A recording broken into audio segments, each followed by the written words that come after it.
Assalamualaikum warahmatullahi wabarakatuh. Salam sejahtera untuk kita semua. Perkenalkan, nama saya Fatma Kia Karapa dengan NIM 2410912320039. Video ini disusun untuk memenuhi tugas mata kuliah Biomedik 2, Anatomi dan Fisiologi yang diampu oleh Dr. Oski Liandri MKes.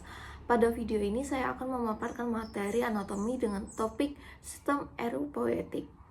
Baik, langsung saja mari kita mulai pembahasannya. Pengertian. Sistem uropoetik atau biasa disebut sistem kemih merupakan suatu sistem yang melibatkan penyaringan darah sehingga darah yang dapat terbebas dari zat-zat yang tidak diperlukan oleh tubuh, dan zat-zat yang tidak diperlukan oleh tubuh tersebut nantinya akan dikeluarkan sebagai urin.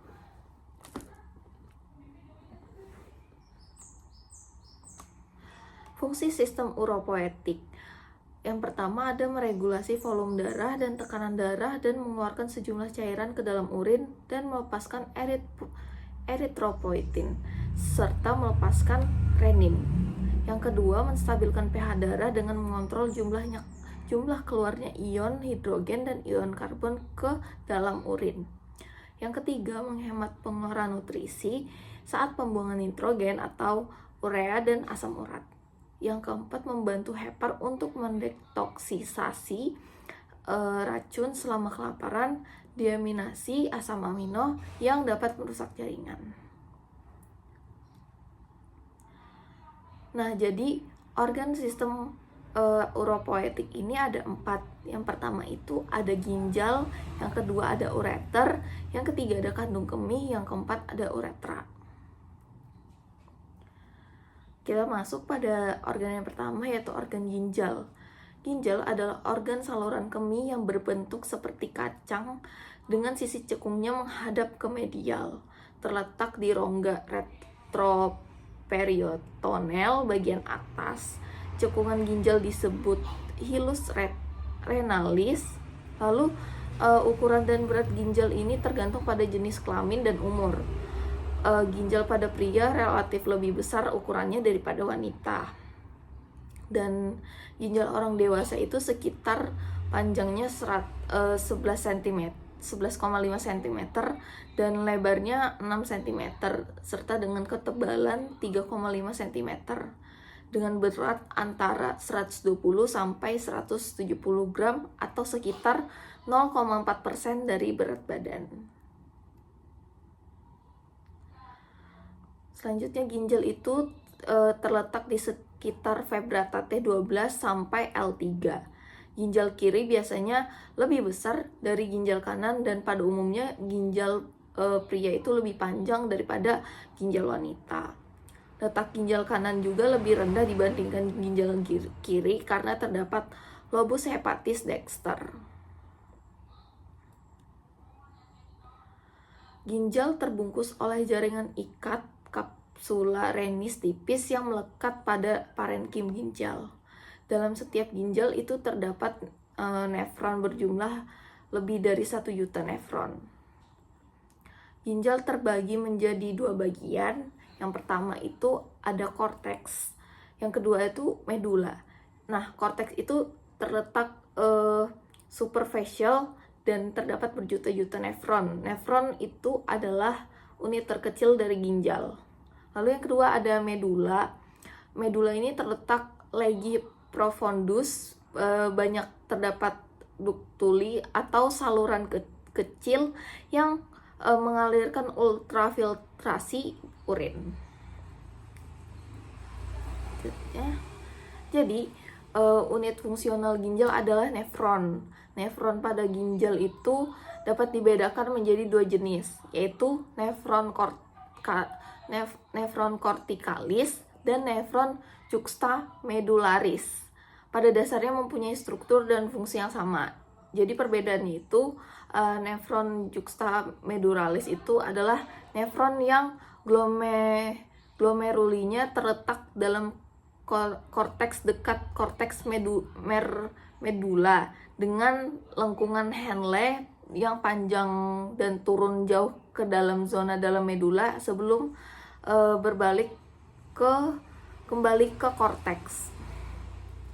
Lalu ada yang kedua tadi ada nefron corticalis, terletak pada bagian luar korteks dengan lengkung Henle yang pendek dan tetap berada pada korteks atau penetrasi hanya sampai ke zona luar medula. Masih pada ginjal, jadi saraf ginjal terdiri dari kurang 15 ganglion. Ginjal mendapat persyarafan dari plexus renalis atau vasomotor. Saraf ini berfungsi untuk mengatur jumlah darah yang masuknya ke dalam ginjal. Saraf ini berjalan bersamaan dengan pembuluh darah yang masuk ke dalam ginjal. Lalu ada kelenjar suprarenal di atas ginjal menghasilkan dua macam hormon, yaitu hormon adrenalin dan hormon kortison.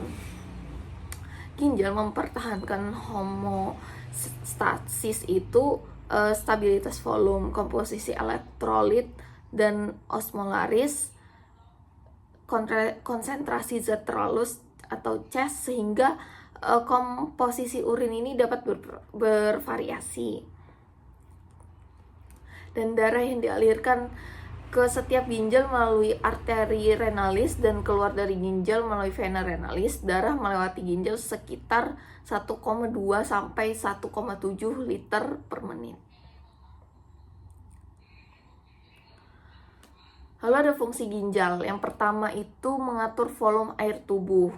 Jadi ketika tubuh mengalami kelebihan cairan, maka ginjal akan mengekskresikan cairan pada kondisi kekurangan cairan, membuat ginjal berusaha mempertahankan jumlah air sehingga konsentrasi air itu lebih pekat. Yang kedua, mengatur keseimbangan osmotik dan ion. Fungsi ini terjadi dalam plasma bila terdapat pemasukan dan pengeluaran ion yang abnormal. Yang ketiga, mengatur keseimbangan asam basa. Ginjal akan mengekskresikan urin sesuai perubahan pH darah. pH urin bervariasi antara 4,8 sampai 7,5. Lalu kita masuk pada organ yang kedua, yaitu ureter. Ureter adalah organ yang berbentuk tabung kecil yang berfungsi mengalirkan urin dari velum ginjal ke kandung kemih. Setiap ureter pada orang dewasa memiliki panjang lebih kurang itu 20-30 cm dengan diameter 1,7 cm. Ureter terletak di sekitar organ-organ perut dan pinggul. Hal ini membuat organ ini mudah terkena dampak gangguan organ lainnya seperti radang, infeksi, atau sumbatan. Lalu ureter dibagi menjadi dua bagian, yaitu ureter pars abdominalis. Ini berada dari pelvis renal sampai menyilang di fasa iliaka. Lalu yang kedua ada ureter pars pelvica, berada mulai dari persilangan fasa iliaka sampai ke kandung kemih. Jadi yang ureter itu terbagi menjadi dua, yaitu ureter pars abdominalis, yang kedua ureter pars pelvica. Next. Lalu lapisan ureter itu terdiri dari 3. Yang pertama itu dinding luar jaringan ikat atau jaringan fibrosa. Yang kedua itu ada lapisan tengah atau otot polos. Dan yang ketiga itu ada lapisan sebelah dalam atau mukosa. Lapisan dinding ureter menimbulkan gerakan-gerakan peristaltik setiap 5 menit sekali yang akan mendorong air kemih masuk ke dalam kandung kemih atau vesika uriana. Lalu masuk organ yang ketiga, yaitu kandung kemih. Kandung kemih atau vesika urinaria atau Bladder adalah organ berongga untuk menampung urin, terletak di sebelah anterior tepat di belakang os pubis yang dapat dipalpasi dan perkusi saat pemeriksaan fisik. Kandung kemih ini terdiri dari 3 lapisan otot yang berfungsi mengosongkan kandung kemih saat urinasi atau proses buang air kecil. Dinding kandung kemih terdapat 2 bagian besar, yaitu badan atau korpus Ini berbentuk ruangan yang berdinding otot. Yang kedua itu ada leher atau kolum, ini berbentuk seperti corong. Pada kondisi penuh bentuknya seperti telur atau ovoid, dan apabila kosong seperti limas. Afek atau puncak vesika urinaria ini terletak di belakang simpesis pubis.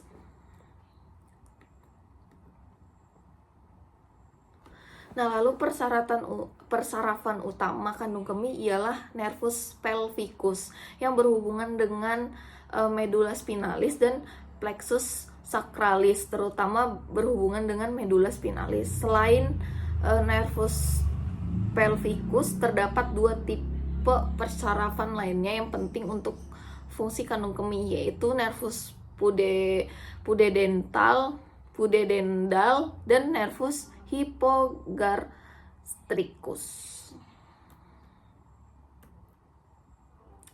Lalu masuk ke organ yang keempat, yaitu uretra. Uretra merupakan tabung yang menyalurkan urin keluar dari kandung kemih. Ada 2 sphincter uretra, yaitu sphincter externa dan juga sphincter interna. Nah, di bagian eksterna ini ada di batas uretra anterior dan posterior yang terdiri dari otot polos yang diatur oleh saraf simpatetik. Lalu ada interna, terdiri atas otot bergaris yang diatur sistem saraf somatik.